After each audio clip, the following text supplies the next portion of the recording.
Hey everyone, quick look at this. See that? Almost 98% of you watching aren't subscribed yet. Subscribing is the best way to not miss any new infidelity stories and support what we do here. It's free and it makes a huge difference. Hit that subscribe button below. Okay, now to today's story. Sometimes I sit here with my coffee, looking out the window at the rain, and I just gotta shake my head at my own dumbness. Pure, unadulterated, grade A stupid. 'Cause that's what it was. Me, messing up the best thing that ever happened to me. And it took losing it all to finally see it. So yeah, that's what I gotta tell you about. About Adam. See, when I first met Adam, back when we were just kids practically, he was something else. Always had a plan, always working towards something. I liked that. My friends, they were all swooning over the good-looking fellas who didn't have a pot to pee in. But Adam, he was different. He was gonna be somebody. And he was kind. Real kind. Not the flashy kind, but the quiet kind that just shows up when you need it. Like that time my old car broke down on the side of the highway, middle of nowhere. He dropped everything and came out there with his toolbox, getting all greasy and stuff just to help me. Didn't even ask for nothing. For a long time, that was enough. More than enough, really. We built a life together, slow and steady. Got a little house, nothing fancy, but it was ours. We had our routines, our inside jokes. He'd always leave me a cup of coffee on the counter before he left for work, even if he was running late. Little things, The kind of things you take for granted until they're gone. But then things started to change. Maybe it was me changing. I don't know. My girlfriends, they started getting married to these other kinds of guys. The ones with the fancy cars and the big houses. They'd go on these fancy vacations, posting pictures all over that Facebook thing. And I started looking at my own life, at Adam, and thinking, is this all there is? It wasn't that Adam stopped being ambitious or kind.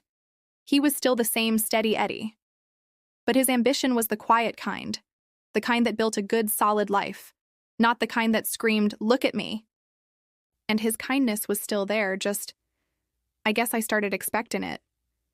It didn't feel special anymore, it just felt normal. I started keeping this notebook. Yeah, I know, sounds crazy now, but I started writing down all the things I thought were wrong with our life. Little things at first, like how he always left his socks on the floor. Or how he wasn't as handy around the house as my friend Carol's husband. Then it got bigger. I started writing about how we never went anywhere exciting, how we didn't have the nice things my other friends had. It's stupid looking back. Real stupid. But at the time, it felt important. Like I was collecting evidence, building a case against our whole life. And I started taking it out on Adam. Little snide remarks here and there, rolling my eyes when he talked about his work, making him feel like whatever he did wasn't good enough. He didn't understand. He'd look at me, confused, like a puppy that's been scolded for something it didn't do. And that just made me feel worse, like he was being deliberately obtuse, like he should know what was wrong, and the fact that he didn't just proved how out of touch he was. One night, we were sitting at the dinner table. Just a regular Tuesday night, I think. We were having meatloaf, his favorite, but I wasn't happy. I was looking at him, at his worn-out shirt, at the way he chewed his food, and all I could see were the things that weren't there. The excitement, the flash, the pride I thought I should feel, and then it just came out. I didn't even mean to say it, not like that. But the words were just there, hanging in the air between us. I looked right at him and I said, "Adam, I'm not proud of you." The fork clattered on his plate. He looked up at me, his eyes, I don't even know how to describe them. Hurt. Yeah, that's part of it. But something else too. Like a light just went out. He didn't say nothing, just got up from the table, real slow. Went into the bedroom, and when he came out, he had a bag in his hand. "Where are you going?" I asked him. My voice was shaky, even though I was trying to sound tough. He just looked at me again, that same empty look. "You said it yourself, Brittany. I ain't the man you're proud of." And then he walked out the door, Just like that. Gone. And for a few days, maybe even a week, I felt nothing. Maybe even a little bit of relief. Like I'd finally done it. Finally. Shaken things up. Finally made him see what I wanted. But then the weeks started turning into months, and the silence in the house got louder and louder. The coffee wasn't on the counter in the mornings. There was no one to ask how my day was. No one to leave their socks on the floor, annoying as that was, and that's when it hit me, like a ton of bricks. What I'd done. What I'd lost. It wasn't Adam who wasn't good enough. It was me. My stupid, messed up expectations. My need to compare my life to everyone else's. After Adam left, the first few weeks were weird. Real weird. It was like the house was holding its breath, waiting for something to happen. But nothing did. Just quiet. So quiet you could hear the clock ticking in the hallway, and let me tell you, that ticking can drive a person crazy after a while. I tried to keep busy, went to work, same as always, made my meals, though they didn't taste the same without Adam there to complain about my overcooked chicken. Even did the laundry, though. Folding his shirts just felt wrong. Like there was a piece of the puzzle missing. My friends, they tried to be supportive. Carol came over a couple of times, brought casseroles and stuff, said I was better off without him if I wasn't happy. But she didn't see it, not really. She saw the fancy vacations and the new kitchens her other friends had, same as I used to. I didn't try to explain. What was the point? I wouldn't have believed it myself a few months ago. I kept looking at that notebook, the one filled with all my complaints about Adam. It felt different now. The things I'd written down, they seemed so small, so petty, like the socks on the floor.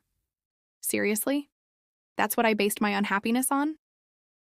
One night, I was sitting on the couch watching some stupid TV show, and I just started crying. Real hard. Like all the air had been sucked out of me. It wasn't just about missing Adam, though I did.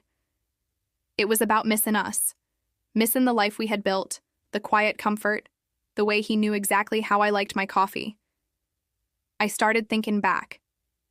Not to the fancy vacations my friends took, but to the little things Adam used to do.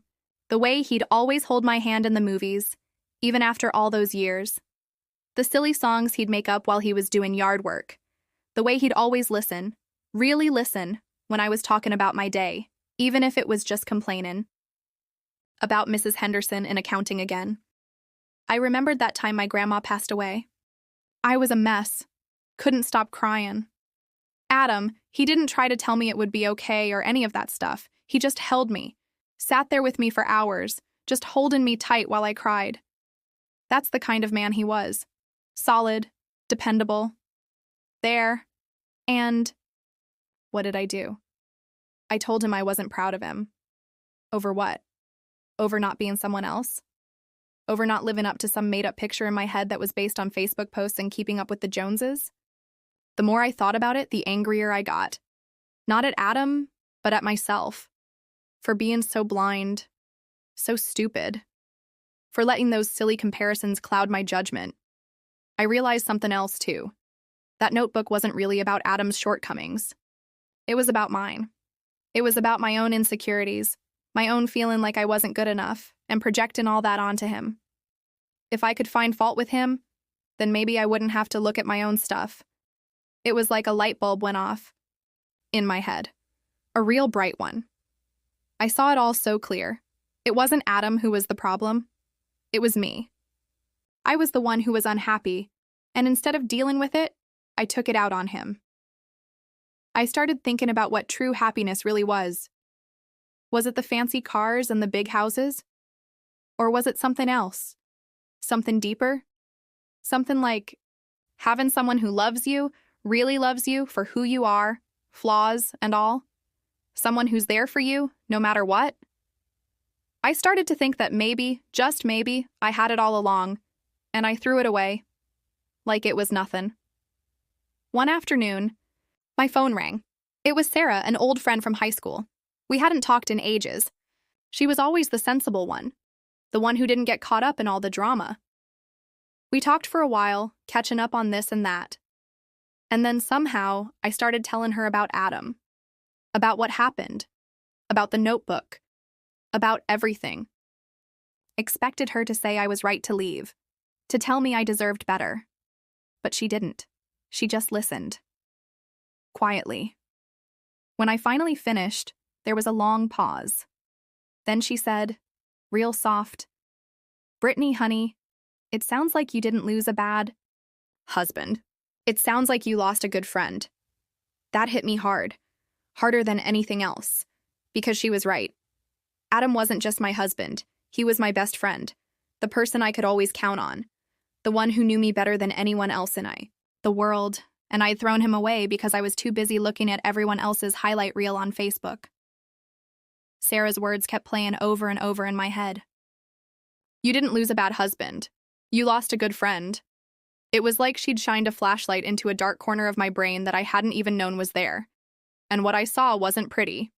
It was a whole lot of regret and a whole lot of what-ifs. After talking to Sarah, I couldn't just sit around the house anymore. The quiet wasn't peaceful. It was just empty. I started going for walks. Long ones. Just walking and thinking. Sometimes I'd end up down by the park where Adam and I used to go for picnics when we were first dating.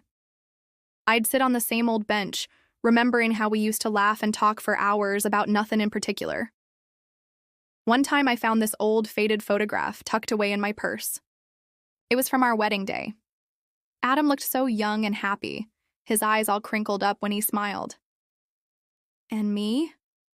I was grinning like a fool, holding his hand tight. Looking at that picture, it was like seeing a different version of myself. A happier version. A version that appreciated what she had. I started thinking about all the good times. The time we tried to bake a cake together and ended up with more batter on the floor than in the pan. The time we drove all night just to see the sunrise. Over the ocean. The way he'd always make me laugh, even when I was feeling down. All those little moments, the ones I used to take for granted, they suddenly seemed so precious. I even started remembering the things I used to complain about in that stupid notebook in a different light, like the socks on the floor. Now, it just made me think of him, coming home tired from work. It wasn't a sign of disrespect. It was just Adam, and the fact that he wasn't there to leave his socks on the floor anymore. That was a whole lot worse than the socks ever were. I knew. I had to do something. I couldn't just keep living like this, surrounded by silence and regret. I had to try. I had to try and fix what I'd broken, even if it was too late. The thought of talking to Adam again made my stomach do flip-flops. What would I say? Would he even want to hear from me? After what I said? After the way I acted? I found his number in my phone.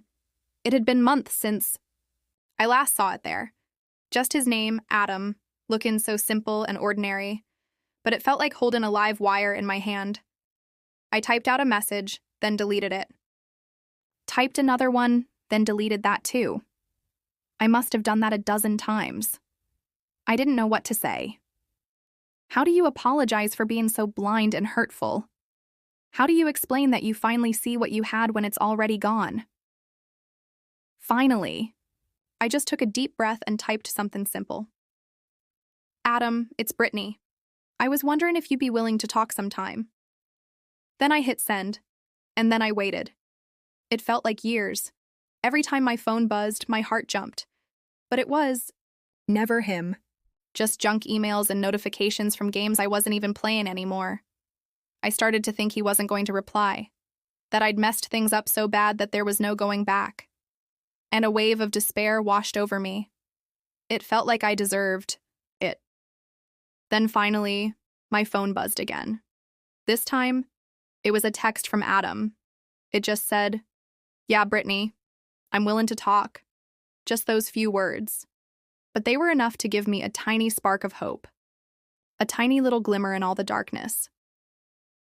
We texted back and forth a little bit, trying to figure out when and where to meet. It felt strange, like we were strangers again. But there was something else there too. A flicker of something familiar. We decided to meet at that little coffee shop downtown, the one where we had our first date. It felt like the right place. Like maybe we could go back to the beginning, in a way. Not erase what happened, but maybe start over.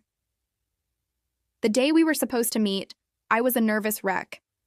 I must have tried on half the clothes in my closet. I kept looking in the mirror, worrying about how I looked, what I would say, if he would even show up. But he did. He was sitting at a table by the window when I walked in. He looked a little different, maybe a little thinner, but it was still him. My Adam. My heart did a little flutter when I saw him. It was a mix of nerves and, yeah, maybe even a little bit of excitement. I walked over to his table, my legs feeling a little wobbly. He stood up when he saw me. "Brittany," he said, his voice a little rough. "Adam?" I replied, trying to keep my voice steady. We just stood there for a second, looking at each other. It felt like a lifetime had passed since the last time we'd seen each other. Then he gestured to the chair opposite him. "Have a seat." And I did. And as I sat down, I knew this was it. This was my chance. My chance to try and explain. My chance to maybe, just maybe, get a second chance. Sitting across from Adam in that coffee shop felt surreal. It was like no time had passed at all, and yet everything had changed. There was this awkward silence hanging in the air, like neither one of us knew where to start. Finally, I took a deep breath. "Adam," I started, my voice a little shaky. "Thank you for meeting me." He just nodded, looking down at his hands. He was twisting a napkin around his fingers. I wanted to say, "I've been doing a lot of thinking," I continued. "A lot of thinking about us, about everything." He finally looked up at me, his eyes still holding a bit of that hurt from before. "Yeah?" he said, his voice quiet. "Yeah," I said. And I realized I was wrong, Adam. So wrong. He didn't say nothing, just kept looking at me, waiting for me to go on. I was so caught up in looking at everyone else's life, I said, trying to find the right words. All those pictures on Facebook, all the stories my friends would tell me about their husbands. I let it get to me. I started thinking that what we had wasn't good enough, that you weren't good enough. I could see a muscle twitch in his jaw. It hurt to see the pain in his eyes. But it wasn't you, Adam, I rushed on. It was me. I was the one who wasn't happy. And instead of looking at myself, at what was really going on, I took it all out on you. I wrote all those things in that notebook. It wasn't fair. None of it was fair. I paused, taking another deep breath. You were always good to me, Adam. You were always kind and supportive. You worked hard. You were always there for me. And I didn't appreciate it. I was too busy wanting something else, something that wasn't even real. I looked down at my own hands, feeling the tears start to prick my eyes. I'm so sorry, Adam. So sorry for the way I acted, for the things I said. I know I hurt you, and I don't blame you if you can't forgive me. The silence stretched out again. It felt like an eternity. I didn't dare look up at him. I just sat there waiting for him to say something. Anything. Finally, he spoke. His voice was low, but it was steady. Brittany, it wasn't easy. What you said, it hurt. A lot. I nodded, still looking down. I know. I didn't understand it, he continued. I thought we were happy. I thought we had a good life together. We did, I said, looking up at him now, tears rolling down my cheeks. We did, Adam, and I was too stupid to see it. He reached across the table and put his hand over mine. His hand felt familiar, warm. It sent a little shiver down my spine. I missed you, Brittany, he said, his voice softer now. More than I thought I would. I squeezed his hand. I missed you too, Adam. More than words can say. We sat there for a while, just holding hands, not saying anything. It felt comfortable.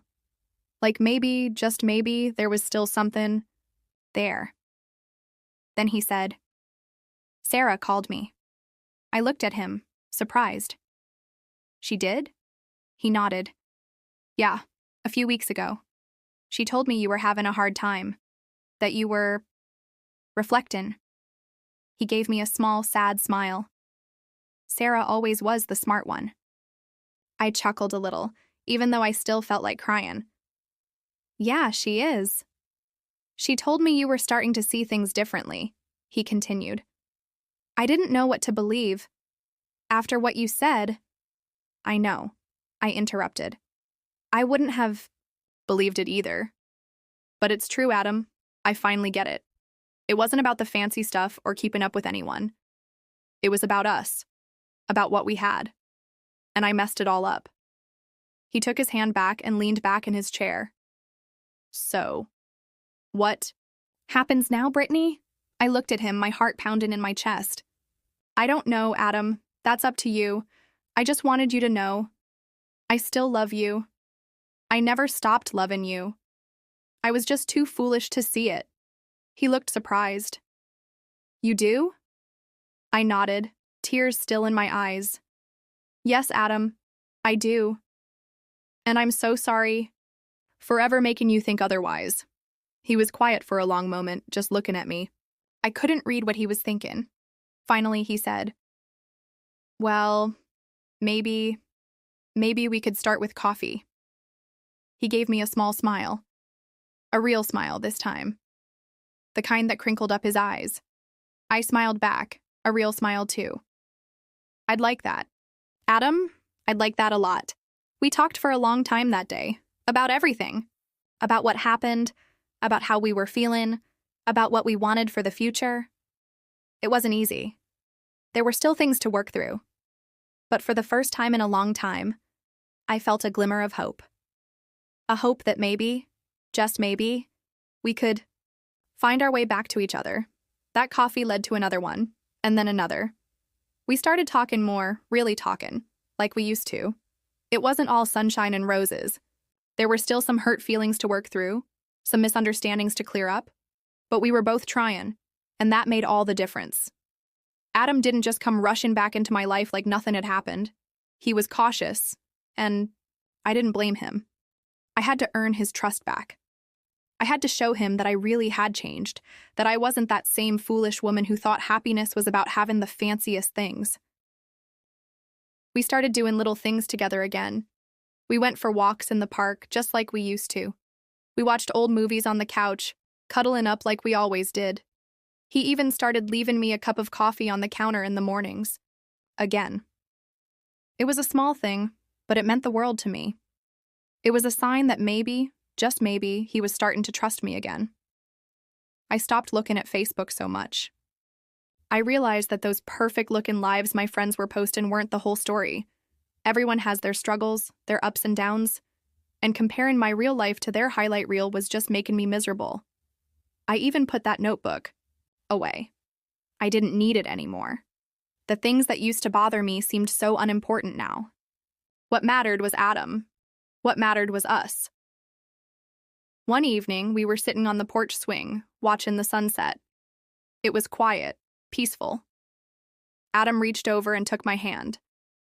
"You know," he said, looking out at the sky, "I was pretty lost when I left." I squeezed his hand. "I know. I'm so sorry." He turned to me, his eyes gentle. "But it made me think too, Brittany. It made me realize how much I loved you, and how much I missed what we had." "Me too, Adam," I said, tears welling up in my eyes. I almost lost the best thing that ever happened to me.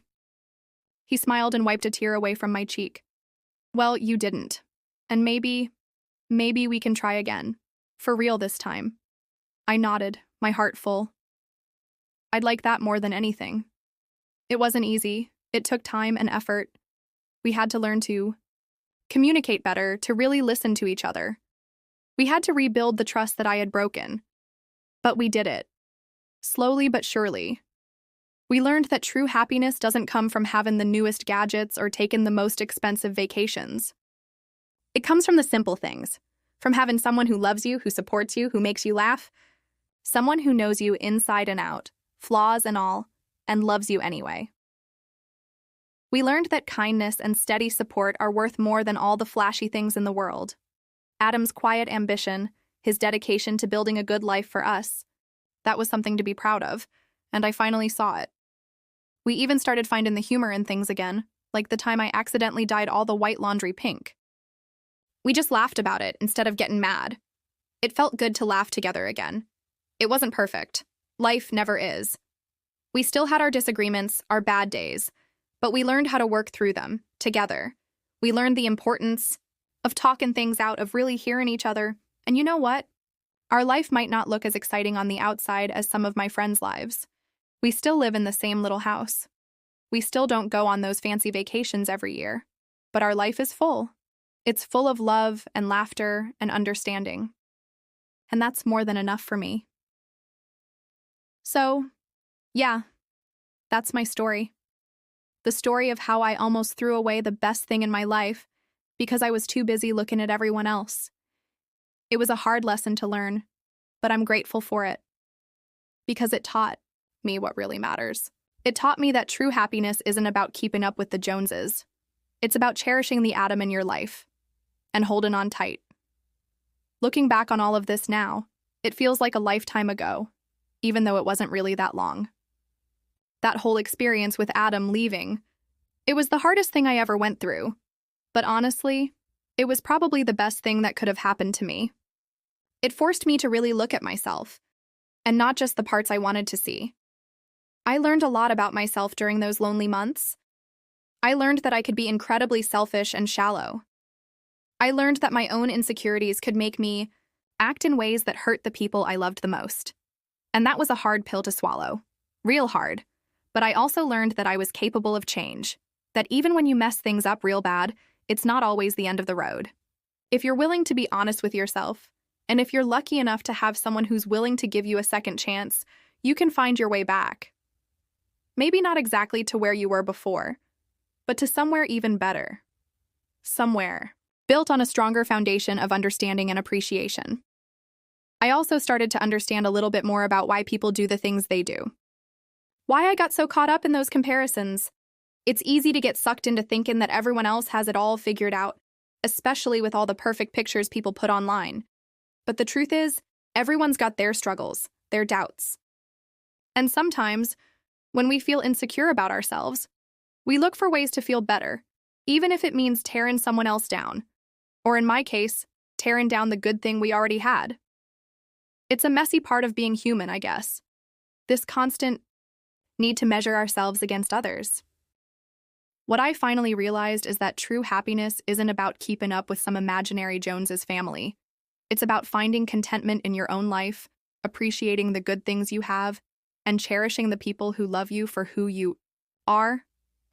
It's about building a life based on your own values, not on what society or your friends tell you it should be. This whole thing with Adam, it wasn't just about saving our marriage.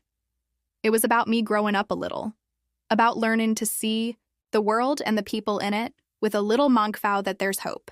Even in the middle of the toughest times, there's always a chance to learn and to grow. It might not be easy, and it might take time, but healing and finding your way back to happiness is possible. Don't give up on yourself, and don't give up on the people you love without really fighting for what matters. I'd really like to hear from you. Have you ever gone through something like this? Have you ever realized you took something good for granted? Or maybe you've been on the other side of this, the one who was hurt. Share your experiences or your thoughts in the comments below. It helps to know we're not alone in these messy, complicated, but ultimately beautiful human experiences.